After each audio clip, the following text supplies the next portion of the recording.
enthusiasts love to hate on the 348. They think it's slow, they think it's styled for its time and outdated, and they don't think it's of the best quality, which they are absolutely right on all of those points, but I don't see any of them as negatives. And as my 1990 Ferrari 348 nears its 100,000 mile milestone, I'm beginning to think this might be the best Ferrari that I have ever driven, period.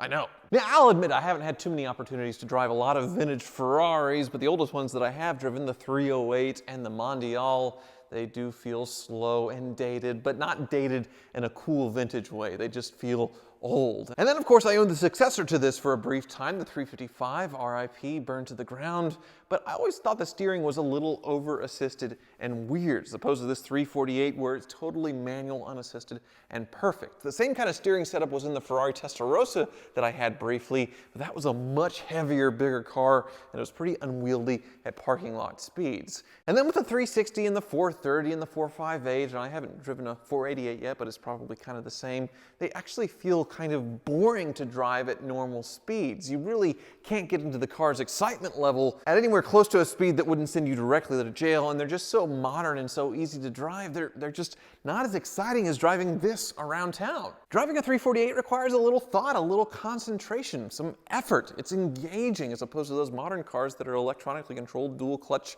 F1, whatever. It's just not the same. But at the same time, it's not challenging or uncomfortable. It's just fun. That's why I've never really cared about horsepower figures with cars, rather how they feel, and this Ferrari feels like you're going fast at a totally normal speed. Moving on to the second gripe of the 348, the styling. When talking about car styling, enthusiasts love to use the term, including me, that a car has aged very well, meaning it looks just as good today as it did 10, 20, 30 years ago. It's aged well, it looks modern, and that's certainly the case for my 2004 Lamborghini Gallardo. It looks very modern and appropriate today. It doesn't look like a car for its time like this 348. People bash this thing for looking dated, and I think that's great. There's no mistaking this for anything but right out of the Radwood era. This, along with the Testarossa that has similar styling with the side strakes and the rear louvers, I think it looks fantastic, and not every car has to look modern forever. If anything, this is the last Ferrari where they really took a big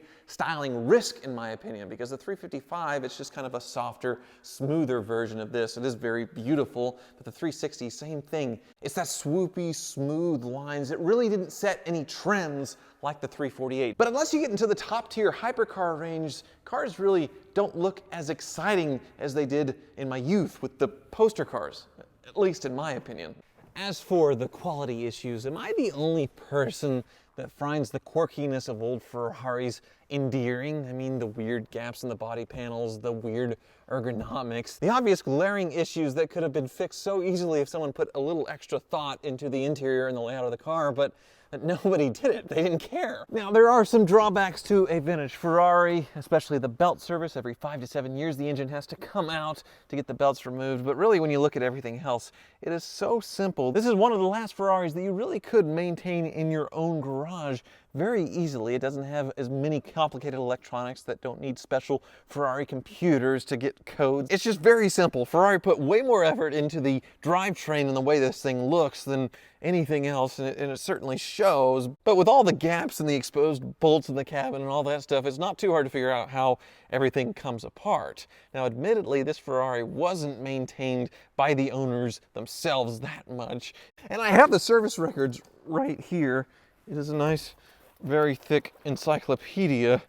And all this over the last 20 years or so and 50 or 60,000 miles totals about $60,000 in repairs. That's how much it costs to keep this Ferrari going at dealerships or specialized independent shops during most of its life. Thankfully, all of that financial pain, though, has paid off for me because I bought this thing at the Florida-Georgia border, drove it all the way back home with a few minor issues that my mechanic, the Car Wizard, was able to take care of very easily. I didn't spend that much money sorting it all out, but I did spend some money on these ridiculous seats and the Capristo exhaust, which was very necessary, as you'll hear in a moment. Unfortunately, though, I kind of feel like I have to test this Ferrari with nearly 100,000 miles, which has always ended in disaster with previous cars, but I'm going to do it anyway. Today starts easily enough, though. We're heading to the Dyno, so wish me luck!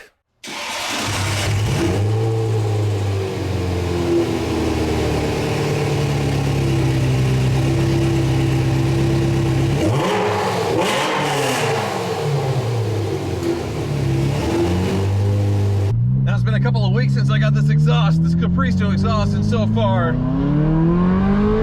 no regrets whatsoever. Oh, just the absolute best noise in the world, and I was able to make all that noise without going at a reckless, dangerous speed. I'm right at the speed limit now, and we're cruising right now in 4th gear. This exhaust is so well engineered that there's no drone at normal cruising speeds. So in 4th gear, going around 40, 50, it's very quiet. Same with the highway. In 5th, it's super quiet. But when you want it to make noise, it'll make noise. It's perfect. Currently, we're at 99,738 miles, so just shy of 100,000 miles, but close enough to where we can call this the Ferrari's 100,000 mile test.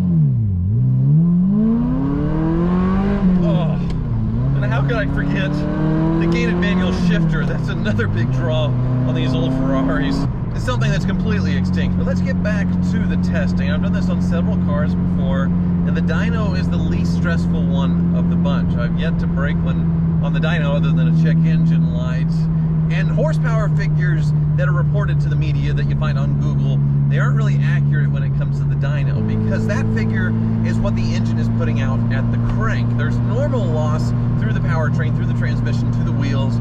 Usually in a very efficient drivetrain, a manual transmission is usually very efficient, about 10 to 15%. So 10 to 15% would put you in the 270s, maybe 260s, somewhere around there, but we're getting close to 100,000 miles on this engine. A very well-traveled but very well-maintained engine. So the question is, how close will it be to its original performance numbers? Now this exhaust may help things a little bit, because I imagine having a more free-flowing exhaust will add a little bit of horsepower, but will it make up for the engine's age? And we'll find out using my friend's dyno at ICT Billet. It's kind of cool. Wichita, Kansas has become the LS swap capital of the world. They make beautiful brackets and adapters for just about any LS swap application. They can custom make anything for you. As a matter of fact, they made a bunch of stuff for John Ross, Watch Tiara Go, a friend of mine, also a local YouTuber, who is just finishing up the LS swap on that Rolls-Royce Silver Shadow that I drove a couple of months back. It was a disaster, but now it's running on an LS6 or something like that, and it is absolutely insane, a burnout monster, so be sure to check that out. But let's get to the dyno.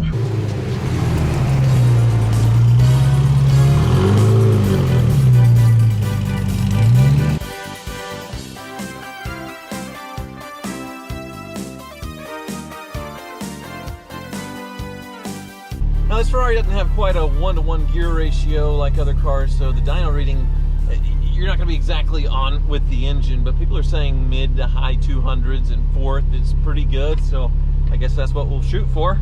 Here we go. First, don't blow up. Second, third, fourth. Here we go.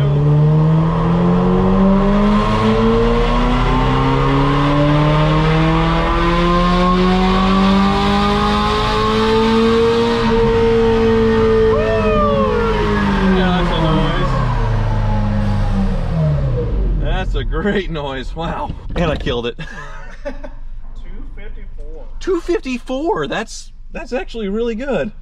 Maybe I'll go one more and just try and get a little bit closer to redline and then call it good. But that's a really good result, actually. For 100,000 miles, 254.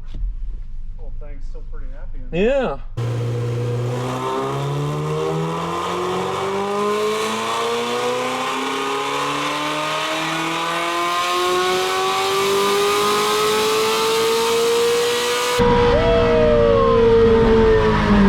That is a noise.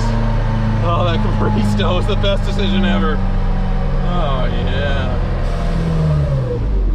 Woo! How'd we do? 253. 253, so a little bit lower because the engine's warming up. So 254, 255 is our best run, which is perfectly acceptable. Only 20% drivetrain loss. That's awesome. This 100,000 mile Ferrari is still very healthy. This is awesome. Thank you for watching.